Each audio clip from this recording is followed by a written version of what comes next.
Muy buenas tardes con todos. En primer lugar, queremos agradecer la invitación que nos ha realizado la Municipalidad de San Isidro para poder brindar esta capacitación sobre reglamento interno y junta de propietarios, que es muy importante para todos los vecinos de este distrito, ¿no? En general, para todos los vecinos del Perú, porque el tema de la junta de propietarios con la explosión justamente de los nuevos edificios que se construyen diariamente, ¿no? Es muy importante. El reglamento interno tiene una base legal, ¿no? El reglamento interno, ¿en qué se fundamenta? Principalmente apareció el reglamento interno con la ley 27157, que es la ley de regularización de edificaciones, de procedimiento para la declaratoria de fábrica y del régimen de unidades inmobiliarias de propiedad exclusiva y propiedad común. Como ven, esta ley regula varios supuestos, edificaciones, declaratoria de fábrica y entre ellos, que es justamente lo que nos interesa en esta exposición, el régimen de unidades inmobiliarias de propiedad exclusiva y de propiedad común, de donde nace justamente el reglamento interno. Esta ley fue reglamentada y existe un texto único ordenado de este reglamento de la 27157 que ha sido aprobado mediante el Decreto Supremo 035-2006 Vivienda. Asimismo, mediante Resolución Viceministerial 004-2000 MTC, se aprobaron los reglamentos internos modelos para los regímenes de unidades inmobiliarias con secciones de propiedad exclusiva y áreas comunes, y para el régimen de secciones independizadas y áreas comunes en copropiedad. Más adelante justamente vamos a ver respecto a estos dos regímenes, que son los únicos que regula la ley 27157 y que justamente a través de esta resolución el Estado emite dos formatos, ¿no? Un formato para cada uno para que justamente las personas puedan guiarse de cómo hacer su reglamento interno, ¿no? Teniendo como base la información que ya existe en la ley y en el texto único ordenado del reglamento de la 27157, trae a colación la información que viene ahí y brinda este modelo que obviamente puede ser, se toma como base, pero puede ser editado o puede ser mejorado dependiendo de las circunstancias o los requisitos que tiene obviamente cada unidad, cada edificación. Asimismo, la SUNAR, por su parte, en el Reglamento de Inscripciones del Registro de Predios, en los artículos pertinentes, también regula ciertos requisitos para la inscripción del reglamento interno y de la Junta de Propietarios. Y específicamente, como este tema es tan amplio, tuvimos que emitir una directiva, la Directiva 009-2008 SUNAR SN, que regula todo lo que versa sobre propiedad exclusiva y propiedad común. Esta ha sido aprobada por la resolución 340-2008 SUNAR SN. Ahora, como ya tenemos una visión general de cuál es la base legal justamente para estos actos, ya vamos a pasar a ver qué es un reglamento interno. El reglamento interno es un acto jurídico otorgado por los propietarios de una edificación para efectos de la constitución del régimen de propiedad exclusiva y propiedad común o de independización y copropiedad. Entonces, como podemos ver desde la definición de reglamento interno, ya sabemos que es un acto jurídico. ¿Por qué es un acto jurídico? Porque acá hay una manifestación de voluntad de justamente los propietarios de una edificación en querer constituirse con un régimen, con alguno de los dos regímenes que establece la ley, ya sea el de propiedad exclusiva y propiedad común, o el de independencia y copropiedad, que ya vamos a ver más adelante cuáles son las diferencias entre ambos. Entonces, este reglamento interno se plasma en un documento, ¿no? Que tiene el título de reglamento interno y en el cual ¿qué vamos a encontrar en este reglamento interno, en este documento? Los derechos y obligaciones de los propietarios que tienen sobre las secciones de dominio exclusivo y sobre los bienes y servicios comunes. También vamos a encontrar disposiciones relacionadas a los porcentajes de participación, los usos de convivencia y otros asuntos análogos, y el régimen de la Junta de Propietarios, ¿no? En lo cuanto a lo relativo de las sesiones ordinarias y extraordinarias, o sea, las reuniones que se llevan de la Junta de Propietarios, el quórum, o sea, el porcentaje necesario que se necesita para que una asamblea sea válida, la constitución, las votaciones, cómo tienen que llevarse a cabo, cómo se tienen que llevar a cabo los acuerdos, las funciones y demás de la citada junta, por ejemplo, funciones, cuáles son los cargos que tiene la junta y los que puede ser materia de modificación, en principio por la junta de propietarios, ¿no? Entonces, estos tres puntos que estamos indicando son los generales. Obviamente el reglamento interno, vamos a ver más adelante que tiene muchos más puntos, abarca muchos más puntos en su detalle, pero lo principal que tiene que regular un reglamento interno es esta información, ¿no? Derechos y obligaciones de los propietarios, los porcentajes de participación y el régimen de la junta de propietarios, ¿no? De su presidente o de su directiva, la forma como se van a dar las reuniones, las asambleas, etcétera. Ahora, ¿cuáles son los presupuestos para que yo pueda decir que en una unidad se puede constituir un reglamento interno? Primero, que la edificación debe estar inscrita en SUNAR y tener subedificaciones. Esto quiere decir, si hay un edificio que está construido, ¿no? Puede ser un edificio que está construido, los propietarios están viviendo, pero si ese edificio no está inscrito en la SUNAR, entonces nunca se va a poder inscribir su reglamento interno. Entonces, el primer presupuesto y el esencial es que la edificación esté inscrita, porque muchas veces, ¿qué hacen las inmobiliarias, no? Lo primero que hacen, ¿no? O sea, un terreno que esté inscrito en la SUNAR y que tenga partida, pero como terreno, o sea, no hay edificación declarada, no hay declaratoria de fábrica. Entonces, lo que viene después es inscribir en la SUNAR la declaratoria de fábrica y posteriormente inscribir la independización de las unidades inmobiliarias, ¿no? Y acogerse a un régimen. Entonces, cuando existe esta independización, que son justamente las subedificaciones, ¿no? Estas propiedades exclusivas con sus áreas comunes, yo ya puedo hablar de que acá se está constituyendo un presupuesto para tener un reglamento interno. El segundo presupuesto, que va ligado justamente al hecho de que haya subedificaciones, es que hay justamente la coexistencia de secciones de dominio exclusivo, que son estas unidades inmobiliarias, que son los departamentos, que son las cocheras, que pueden ser, no sé, en algunos casos los depósitos, etcétera, o en algunos casos también tiendas, porque hay algunas unidades que tienen áreas de vivienda, otros solamente son centros comerciales y también solamente tienen estas unidades. Entonces ahí tenemos las secciones de dominio exclusivo porque tienen un dueño específico con bienes o zonas de dominio común. ¿Por qué son de dominio común? Porque le corresponde la administración a toda la junta de propietarios, ¿no? Entonces ahí tenemos las escaleras, los pozos de luz, tenemos el ascensor, etcétera, todo lo que se haya establecido en el reglamento interno, que es justamente de dominio común, ¿no? Es un bien común. Y aunado a ello, los servicios comunes. Asimismo, debe existir pertenencia o vocación de pertenencia a distintos propietarios de las secciones de dominio exclusivo. ¿Eso qué quiere decir? Con pertenencia es que cada unidad inmobiliaria, ¿no? Que le corresponda a diferentes personas. O la vocación de pertenencia es que le pueda corresponder. Quizás al momento que se constituye el reglamento interno, todas las unidades inmobiliarias estén a nombre de la constructora, ¿no? De la constructora o de la inmobiliaria, pero como existe una vocación de pertenencia, porque esta constructora lo puede transferir, ¿no? Y obviamente porque hace la venta de las unidades, entonces ya existe una vocación de pertenencia a distintos propietarios, las constructoras lo pueden otorgar el reglamento interno desde su inscripción justamente de la edificación y de la independización en la SUNAR. No tendrían que esperar a que haya diferentes propietarios. Justamente acá en estas imágenes podemos ver las distintas formas de edificaciones en donde se constituyen este tipo de reglamento interno, ¿no? En la primera imagen tenemos lo más común, un edificio con departamentos, con un ascensor, ¿no? Con pozos de luz, entonces ya podemos ver donde hay unidades exclusivas y bienes comunes, ¿no? En la segunda es una galería. También tenemos acá todas las unidades inmobiliarias justamente tienen centro comercial, igual que la cuarta imagen, ¿no? Y también tienen los bienes comunes, los pasadizos, ¿no? Todos esos son bienes comunes, escaleras, bienes comunes. Y en la tercera imagen, que es un tipo justamente de régimen de independización y copropiedad, porque vemos que es una quinta, ¿no? Lo que tienen en común estas unidades es ese pasaje que interconecta para que puedan tener acceso a la calle, ¿no? Luego tiene cada unidad o cada casa de manera independiente, ¿no? Están las unidades inmobiliarias independientes. Ahora ya vamos a empezar a explicar el primer régimen que encontramos, y es el más común, es el régimen de propiedad exclusiva y propiedad común.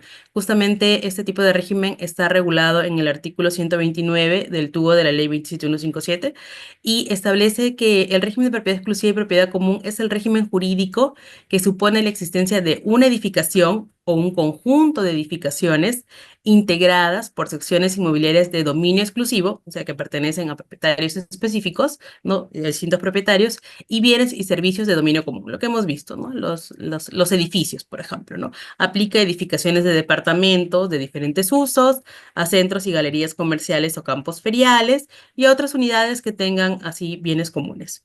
Ahora, ¿cuál es la principal diferencia de este régimen con el siguiente?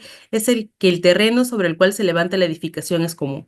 Siempre el terreno sobre el cual se levante una edificación que corresponde al régimen de propiedad exclusiva y propiedad común va a ser un bien común. Eso es aplicable para todos los casos de todos los tipos de construcciones que se sometan a este tipo de régimen. Acá podemos ver justo un ejemplo en imágenes, ¿no? Tenemos el edificio con sus áreas de propiedad exclusiva, tenemos el departamento, tenemos las cocheras, ¿no? Y los bienes comunes, tenemos el tragaluz, tenemos las escaleras, en muchos casos hay el ascensor, o a veces ya en las nuevas edificaciones, en las edificaciones más modernas, ya tenemos otro tipo de bienes comunes, ¿no? Ya tienen un gimnasio, ya tienen un área de esparcimiento para los niños, que no son de una persona específica, ¿no? Sino es justamente administrado por la Junta de Propietarios porque le corresponde a todos y se considera como una área o un bien común. Y entramos ahora al segundo régimen, que es el régimen de independización y copropiedad. Entonces, ¿qué entendemos por este tipo de régimen, no? Para que un complejo inmobiliario se acoja al régimen de independización y copropiedad, debe cumplir con el que el terreno sobre el cual se han construido las diversas unidades inmobiliarias sea destinado para cada uno de ellas. Es decir, este terreno donde se ha dado la construcción de la vivienda es exclusivo y no compartido entre varias unidades inmobiliarias, ¿no? ¿Qué es lo que lo diferencia justamente del régimen anterior? Porque en el régimen anterior yo les indiqué que el terreno es necesariamente común, o sea, siempre va a ser común, pero en el régimen de independencia y copropiedad, el terreno sí es exclusivo de cada unidad inmobiliaria. Esto aplica principalmente, el ejemplo más claro siempre son las quintas, casas en copropiedad, bueno, también puede darse en centros y galerías comerciales o campos feriales, u otras unidades de bienes comunes como mercados, pero en las quintas uno puede ver justamente que lo único que comparten en común es el pasaje. Ya tenemos, creo, una imagen, justamente el pasaje de acceso, ¿no? A la calle, ¿no? Pero cada unidad inmobiliaria, como es dueña de su terreno, puede seguir construyendo, ¿no? Sabemos, por ejemplo, en los departamentos, obviamente yo puedo hacer modificaciones en la estructura, en lo que refiere a mi departamento, pero no podría, salvo que sea propietario del departamento superior, o sea, convertirlo en un dúplex, ¿no? En cambio, en este caso de las unidades sujetas al régimen de independencia y copropiedad, sí, ellos como son dueños del terreno, ellos pueden edificar sin necesidad de solicitar alguna autorización a la Junta de Propietarios porque son dueños del terreno. Obviamente siempre respetando los parámetros urbanísticos de la municipalidad tenga para esa área, ¿no? Pero pueden hacer ese tipo de construcciones porque son dueños del terreno. Lo único que no podrían o no podrían abarcar es el área que es común, que sería en este caso el pasaje. Tenemos otro ejemplo acá como un mercado, también el mercado puede decidir a qué régimen se sujeta, ¿no? Al régimen de independenciación o copropiedad o al régimen de propiedad exclusiva y propiedad común. Es un tipo de construcción o de edificación que puede sujetarse a un u otro régimen y dependiendo de eso va a tener una u otra característica. Acá ya vemos en planos, ¿no? Como es esta, en el caso de la casas en quinta, ¿no? Esta entrada justamente de la calle, el pasaje, ¿no? Y el acceso de cada unidad que tenemos, por ejemplo, 4 unidades, ¿no? Cada una independiente, o sea, independiente porque es dueña del terreno y de la construcción que puede edificar sobre el mismo. Ahora ya vamos a entrar ya al contenido más específico de lo que debe tener un reglamento interno. Primero, ¿ves? Casi este es el orden en el que aparece la información en el reglamento interno. La determinación, o sea, la indicación de la unidad inmobiliaria matriz y de las secciones exclusivas, ya sea incluyendo sus áreas, linderos, numeración, medidas perimétricas y también la indicación de los bienes comunes. Como yo les decía, ¿no? Cuando está inscrito en la SUNAR, siempre va a haber una partida que es la partida matriz, que es la partida donde se inscribió el terreno, de donde nace todo, ¿no? En esa partida yo he inscrito la declaratoria de fábrica y luego ya posteriormente al hacer la independización ya genero bienes o secciones exclusivas, ¿no? Unidades inmobiliarias exclusivas. Y esa información tiene que estar en el reglamento interno. Por ejemplo, si son 10 departamentos, cada departamento 101, 102, 201, 202 detallado, con su área, linderos, numeración, medidas perimétricas, y en el caso de los bienes comunes también, ¿no? El detalle de cuáles son los bienes comunes. Bienes comunes, el terreno, bien común, escaleras, bien común, ascensor, ¿no? Etcétera. Todos los bienes comunes tienen que estar detallados en el reglamento interno, los pozos de luz, etcétera. Ahí también se detalla justo lo que hablábamos, los derechos y obligaciones de los propietarios sobre las secciones de propiedad exclusiva y sobre los bienes comunes, las limitaciones sobre los usos y destinos de los bienes comunes y de las secciones de propiedad exclusiva, reglamentos especiales que pueda haber, o de obras y usos y otros, la relación de los servicios y gastos comunes. Como tenemos bienes comunes o áreas comunes, también tenemos servicios y gastos comunes. Esos también tienen que estar detallados en el reglamento interno. Los porcentajes de participación que corresponden a cada propietario sobre los bienes y gastos comunes. Esto es muy importante porque el porcentaje de participación justamente es lo que al propietario le da qué tanto derecho puede tener, entre comillas, por así decirlo, en una votación o sobre los bienes comunes, porque a mayor porcentaje de participación, ahí se ve reflejado un poco más como que de derecho para poder decidir, ¿no? Y ese porcentaje de participación, todas las unidades y secciones exclusivas tienen un porcentaje de participación. O sea, no hay unidad exclusiva que no tenga un porcentaje de participación. Todas tienen un porcentaje de participación porque la sumatoria de todas las unidades de secciones exclusivas nos debe dar el régimen de la Junta de Propietarios. ¿Esto qué quiere decir? Eh, ¿Cuáles son los órganos de administración, las facultades que tienen, las responsabilidades y las atribuciones que les confieren en el reglamento interno, ¿no? Normalmente una Junta de Propietarios tiene un presidente. Normalmente siempre, si uno revisa en la SUNAR, la Junta de Propietarios en su mayoría solo tiene un presidente. Hay juntas de propietarios que tienen una directiva, ¿no? Tienen un presidente, un secretario, un tesorero, y en esos casos que tienen otros cargos adicional al presidente, eso tiene que estar detallado justamente en el reglamento interno, con las facultades que tienen, con las responsabilidades y las atribuciones que tienen justamente las personas que van a ocupar estos cargos. Porque a veces vemos que en la práctica, ¿no? Hay juntas de propietarios que eligen igual a su tesorero, ¿no? A su secretario, para que puedan apoyar en todo caso al presidente, pero cuando uno va y revisa el reglamento interno que está inscrito en la SUNAR, ve que solamente como representante de la junta de propietarios está el presidente. Entonces es el único que de manera legal y ante terceros puede hacer esta representación de la misma, ¿no? También en el reglamento interno tenemos que establecer todo lo relativo a las sesiones ordinarias o extraordinarias. ¿Eso qué quiere decir? A las reuniones, ¿no? Al quórum, cómo se van a dar las votaciones y cómo se va a realizar la convocatoria para las mismas. O sea, todo tiene que estar establecido en el reglamento porque eso es lo que va a guiar, va a servir de guía, ¿no? Para que pueda llevarse a cabo estas reuniones de manera que no se transgreda la normativa y también la SUNAR pueda verificar que efectivamente no se está afectando ningún derecho. Asimismo, la ley 31264 estableció que también el reglamento interno tenía que tener, bueno, los actuales reglamentos internos, un protocolo de atención ante emergencias, desastres que pongan en peligro la vida de la persona.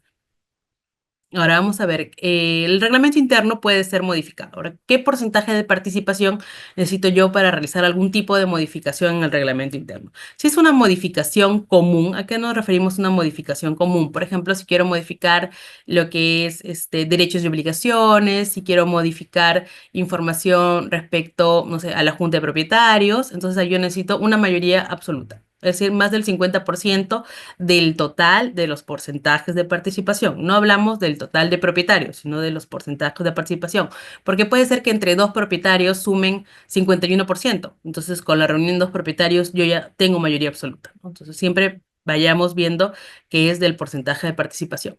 Si yo quiero hacer una modificación de porcentajes de participación, ahí sí necesito los 2/3 del total de los porcentajes de participación. ¿Por qué? Porque ya es una modificación que ya implica un cambio que la ley ha establecido que necesita ese tipo de mayoría, ¿no? Y adicionalmente, tengo que hacer la notificación a los que no asistieron por carta notarial y esperar también para que pueda hacer la ejecución del acuerdo en la SUNAR. Y en el caso de transferencia de bienes comunes, este es en estos casos que un bien común se desafecta, primero se desafecta, o sea, deja de ser bien común para poder ser transferido a favor de un propietario individual, ¿no? Ahí también necesito los 2/3 del total de porcentajes de participación, la notificación a los no asistentes por carta notarial y esperar el transcurso de 20 días hábiles, o sea, en el cual no haya habido algún pronunciamiento o requerimiento de los no asistentes para justamente hacer la ejecución del acuerdo en la SUNAR.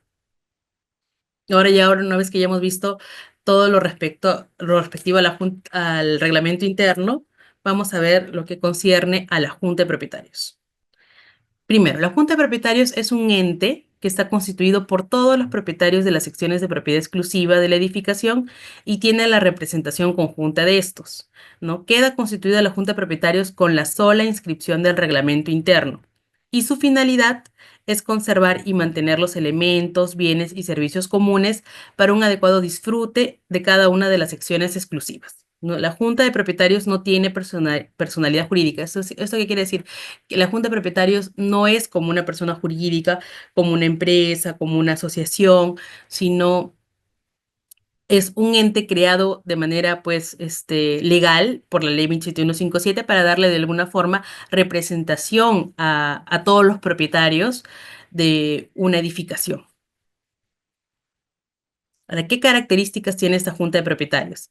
Está integrada por todos los titulares registrales. Esto hay que tenerlo muy presente porque en muchos casos quienes viven en las edificaciones no necesariamente es el titular registral. Puede ser que a veces lo alquilan o algún familiar es el que está viviendo, pero quien forma parte de la junta de propietarios no es la persona que necesariamente vive ahí, sino la persona que figura como propietario en la SUNAR. Ese es un titular registral, aquella persona que figura como propietario ante la SUNAR. Asimismo, se constituye la Junta de Propietarios al otorgamiento del reglamento interno, se inscribe en el registro de predios, está presidido por uno de sus miembros, por eso le decía que lo que sí es obligatorio que toda Junta de Propietarios va a tener por ley es el presidente y el presidente de la Junta de Propietarios debe estar inscrito en los registros públicos para ejercer actos ante terceros, ¿no? Apertura de cuentas bancarias, celebrar contratos, etcétera. Porque en muchos casos tenemos que hay edificaciones en junta de propietarios que eligen a su presidente, pero no lo llegan a inscribir. Podrá tener su validez ante, bueno, los mismos miembros de la junta de propietarios, porque necesitan a alguien que en todo caso vea por el pago de los servicios, etcétera, ¿no? Temas que competen justamente a la junta, pero si este presidente no cumple con los requisitos para que se inscriba en la SUNAR, no va a tener representación ante terceros. Entonces, eso es algo muy importante que hay que tener en cuenta. Por eso siempre es esencial que se pueda inscribir al presidente de la Junta de Propietarios en la SUNAR. Ahora vamos a ir a otro punto esencial, justamente ya que va por el lado también de la inscripción del presidente ante la SUNAR, es cómo se tiene que dar la convocatoria a asamblea, ¿no? Una asamblea de Junta de Propietarios. ¿Quién convoca en primer lugar? Siempre va a convocar la persona que está autorizada en el reglamento interno inscrito. Normalmente es el presidente inscrito con mandato vigente, ¿no? O él o los propietarios que representen cuando menos el 25% de las participaciones de las áreas y bienes comunes. Si hay un presidente inscrito con mandato vencido, este únicamente puede convocar para la elección de un nuevo presidente o de una nueva junta directiva. Si el presidente que convoca está con mandato vigente, puede convocar para tratar cualquier tema.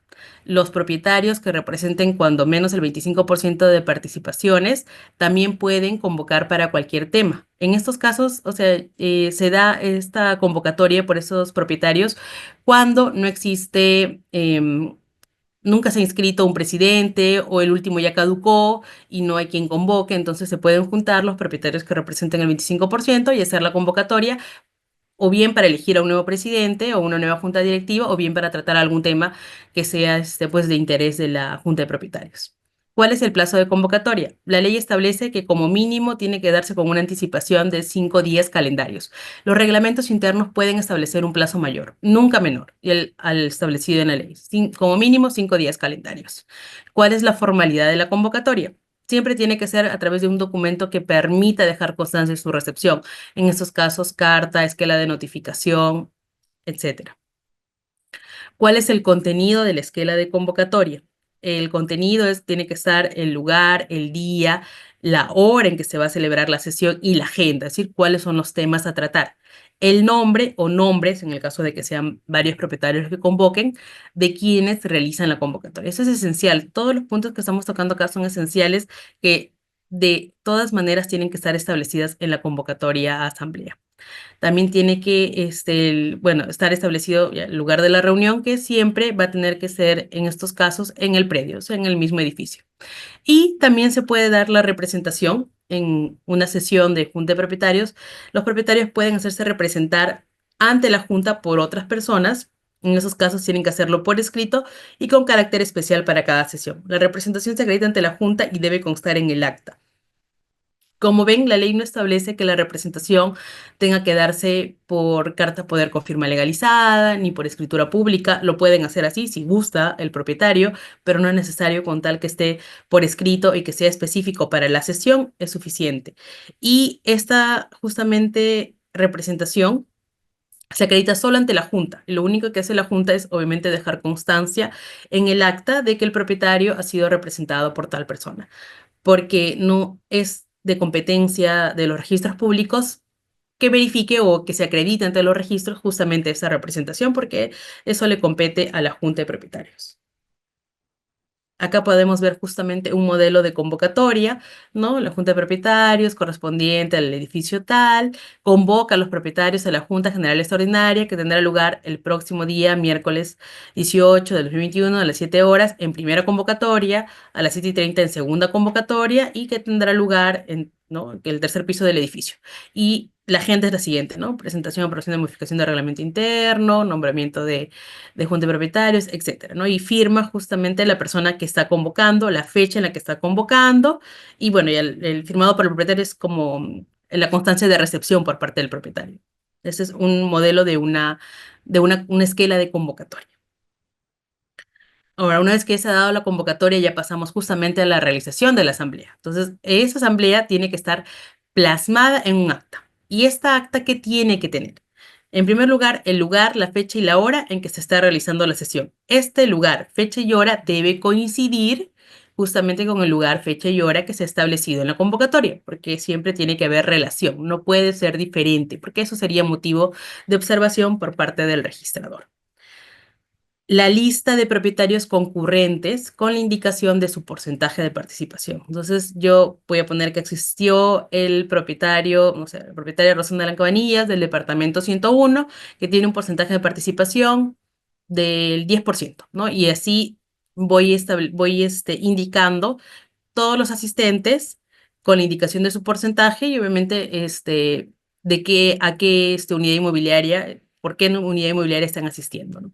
El nombre de las personas que actúan como presidente y secretario de la sesión. Normalmente el presidente, si hay un presidente con mandato vigente, es el presidente también de la asamblea y designa un secretario para la asamblea, justamente, o si es que ha convocado el 25%, ahí mismo deciden quién va a actuar como presidente y esa es la persona que preside toda la asamblea.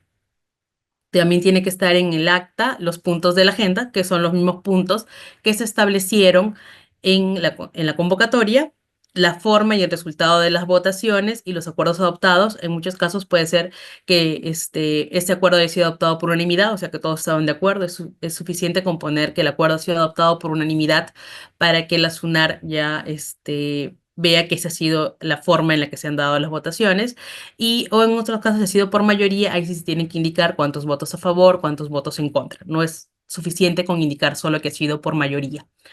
Y al final tiene que tener el acta la firma del presidente y del secretario o los miembros de la directiva si lo hubiera y por todos los participantes en la junta, ¿no? El reglamento interno puede contener reglas que faciliten la suscripción del acta, ¿no? Hay edificaciones que a veces tienen más de 100 propietarios, 200 propietarios, etcétera. Entonces sí puede establecer el reglamento interno que adicional a las personas que son el presidente y el secretario o la junta directiva, no sé, los participantes de los participantes haya, no sé, 5 representantes, ¿no? Que firmen el acta porque las demás personas han firmado, imaginemos, el control de asistencia, ¿no? Entonces solamente es como una representación para el acta, pero eso siempre y cuando se puede dar esto si el reglamento interno así lo establece. Reapertura del acta. La reapertura del acta se da para subsanar algún error u omisión que se haya cometido en el acta primigenia, ¿no? Entonces, si el acta justamente en la que consta los acuerdos de la asamblea tiene algún error subsanable, ¿no? Y el registrador justamente lo observa, a través de una reapertura de acta yo puedo corregir ese error. Para esta reapertura de acta no necesito una nueva convocatoria, pero lo que sí necesito es que asistan y firmen las mismas personas que asistieron a la asamblea, que es materia de reapertura. Entonces, si para el acta primigenia asistieron ABC, para la reapertura del acta también tienen que estar presentes ABC. Si alguno de ellos no pudiera estar presente, ahí sí necesariamente va a tener que convocarse a una nueva asamblea justamente para subsanar las observaciones que haya podido haber en respecto al acta primigenio.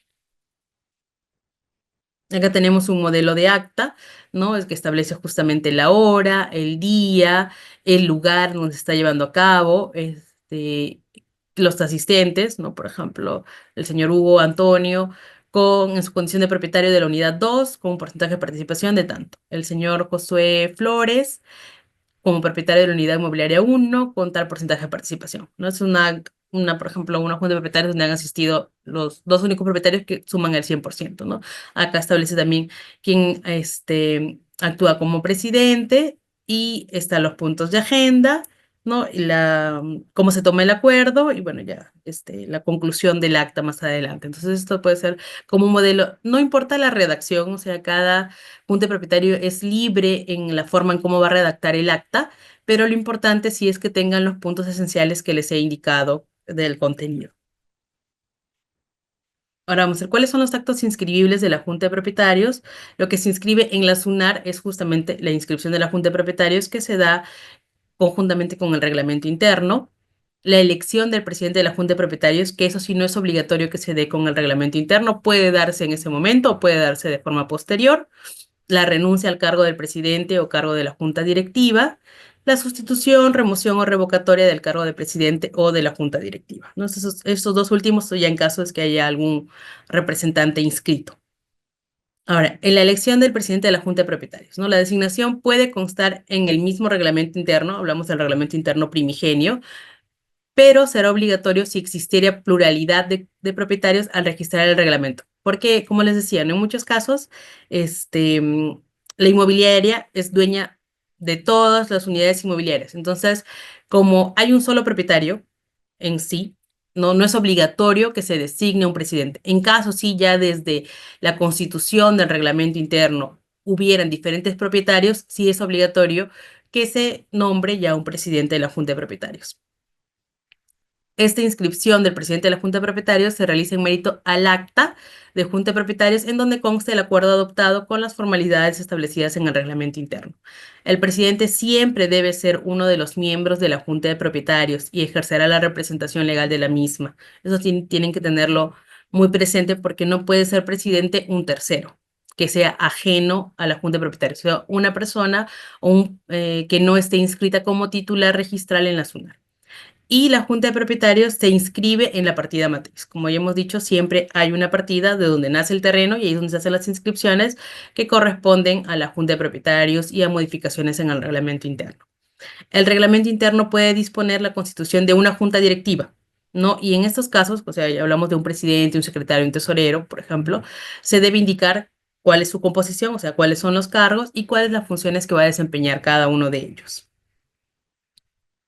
Ahora, ¿cuáles son las formalidades que se requieren para la inscripción de los acuerdos de la Junta de Propietarios? ¿No? El artículo 87 del Reglamento de Inscripciones del Registro de Predios establece que son inscribibles en la partida matriz de la edificación el acto de constitución de la Junta de Propietarios, la designación del presidente y, en su caso, de la Junta Directiva, si así lo establece el reglamento interno, y la designación del presidente de la Junta efectuados también con posterioridad se inscribirán en mérito a la copia certificada del acta de la Junta de Propietarios en la que conste el acuerdo adoptado con las formalidades establecidas en el reglamento interno. ¿Qué es una copia certificada? Es aquel documento que emite el notario respecto del acta que del acta que consta, justamente refleja el acuerdo de la asamblea, ¿no? Ustedes ya hemos dicho que hay un acta que tienen que redactar. Esa acta, tal como lo establece en el siguiente párrafo, tiene que estar em, redactada o inscrita en un libro de actas de la edificación, ¿no? Un libro de actas de la Junta de Propietarios. Entonces, una vez que el acta esté en el libro de acta de la Junta de Propietarios, yo ya puedo llevar esta acta o este libro de actas a una notaría para que certifiquen esa acta y pueda ser presentada al registro. De acuerdo a la resolución del tribunal, la 559/2024, se establece que en los casos que la certificación de la apertura de este libro de actos haya sido realizada con posterioridad a la celebración de la sesión de la Junta de Propietarios, lo que corresponde exigir es que hay una constancia de adhesión posterior de los acuerdos adoptados en virtud a lo que establece de manera similar el artículo 7 del Reglamento de Inscripciones del Registro de Personas Jurídicas. Porque en muchos casos ¿cómo debería ser, no? Primero aperturo mi libro de actas, legalizo mi libro de actas y luego ya celebro mis asambleas y las voy inscribiendo justamente en este libro de actas, las voy adheriendo a ese libro de actas. Pero en algunos casos, se realizan asambleas sin tener la apertura del libro de actas, lo cual la SUNAR lo permite, pero cuando se da este tipo de casos, una vez que se inserte esta acta en el libro de actas aperturado, voy a tener que dejar una constancia de la fecha en la que se ha hecho justamente esta adhesión al libro de actas, ¿no? Que va a ser siempre posterior a la fecha de apertura del libro de actas y obviamente con la persona que ha dejado, que está haciendo justamente esta adhesión. ¿Cómo se acredita la convocatoria? ¿No? Una cosa es la convocatoria y otra es la acreditación de la convocatoria ante la SUNAT. La convocatoria siempre se va a acreditar mediante los documentos que están previstos en el reglamento interno. Puede ser adjuntando justamente el aviso contenido en una carta, en un esquel, en un facsímil, en un correo electrónico u otro medio que permita dejar constancia de su entrega o de recepción, y además establece la norma carteles publicados en las vitrinas o pizarras, ¿no? No menor a 5 días naturales, como les decía, indicando el día, hora, lugar de la reunión y las materias a tratarse. Entonces, yo puedo adjuntar a la SUNAR justamente el cargo de recepción de estas constancias de convocatoria que he realizado por esquela o por carta.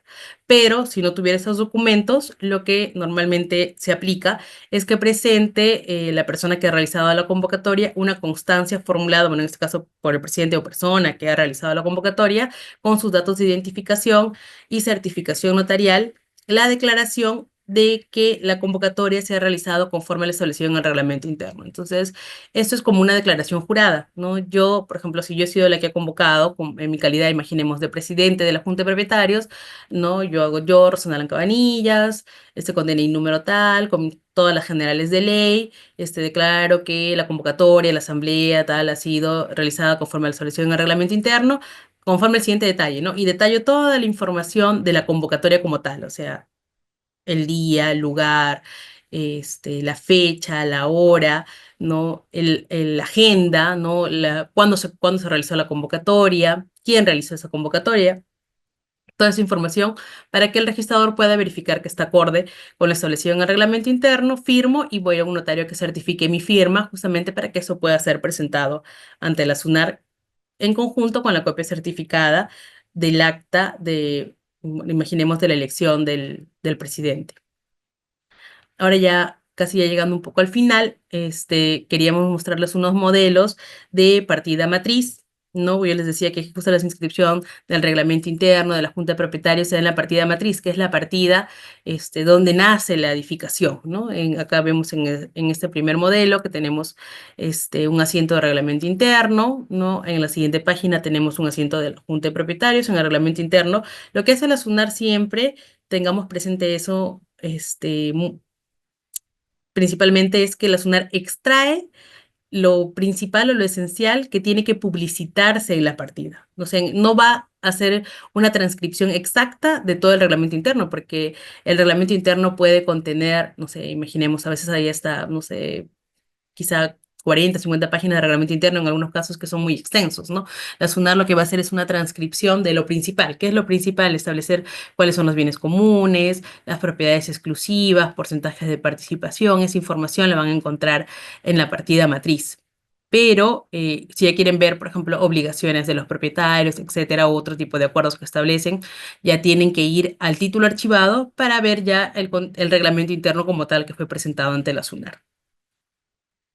Acá también vemos, ¿no? La información respecto de la anotación de la independización de las partidas, ¿no? Acá están todas las unidades independizadas, porque cuando se establece una unidad inmobiliaria independiente, esta se desprende de la partida matriz y se genera una nueva partida registral para esa unidad. Solamente quedan en la partida matriz, por así decirlo, lo que son los bienes comunes, ¿no? Y acá tenemos otro asiento justamente de una elección de presidente de la Junta de Propietarios, porque esa información es la que se inscribe en la partida matriz. Acá tenemos, porque muchas veces, muchas personas nos consultan cómo yo sé cuál es la partida matriz. Entonces, solo le decimos, ¿usted tiene su partida, sabe su número de partida de su unidad? Sí, entonces vaya a la primera página y en la primera página va a encontrar siempre esta información, al menos en este tipo de predios, que son predios ya un poco más, por así, modernos, porque ya está en un sistema de la SUNAR que es ya electrónico, y va a encontrar siempre esa información que dice antecedente dominial, independizado de la partida 47406951. Esa partida de la cual dice que se había independizado, esa es la partida matriz. Entonces ahí van a encontrar siempre la información del antecedente. Obviamente hay predios que son muy antiguos y lo vemos en ficha, ¿no? Que es tipo mecanografiado, o tomo y folio, que es a mano. Entonces ahí es un poco más complicado encontrar la partida matriz. Hay que hacer una mayor revisión del documento, pero siempre la información de la partida matriz debería aparecer en la partida registral, ¿no? También en la partida independizada van a encontrar información respecto a la ubicación, la descripción del inmueble, al porcentaje de participación. Siempre es muy importante que esa información esté ahí, quién es el titular justamente de la propiedad, las cargas y gravámenes, ¿no? Toda la información que ustedes encuentran en sus partidas. Y bueno, ya para finalizar, acá tenemos los números justamente de la Central de Atención al Ciudadano de la SUNAR, que es el ALO SUNAR, que es el servicio gratuito al cual ustedes pueden comunicarse a través del 0800 27164, la opción 3, de lunes a viernes, de 8 a 5, ¿no? Que los profesionales que son abogados pueden atenderlos y absolver las consultas que tengan. O en todo caso, escribir al correo consultas@sunar.gov.p para la absolución de las mismas. En este caso, muchas gracias. Vamos a